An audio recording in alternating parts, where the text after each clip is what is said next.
to be able, each and every one of us, to do their best to make Kenya great.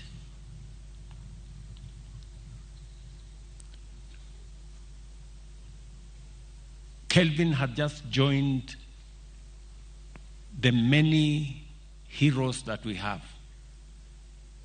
the great ambassadors of our country, our sportsmen and women that keep Kenya on the world map. And I know that we had faith, we had hope that he would keep Kenya in that map, even in the coming Olympics in Paris.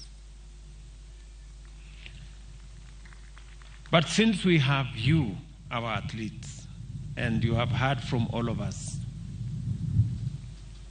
Paris is going to be the Olympics that is going to define this man, Kelvin. We want you to make Paris an Olympics of Kelvin Kiptum. Mutusaidie na tunajua mko na uwezo.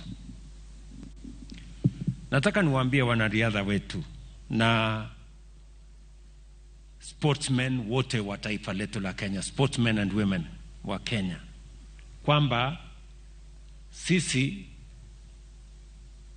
tuko na mpango kamili. Wakati tumechaguliwa 2022, mnajua tayari Kenya ilikuwa katika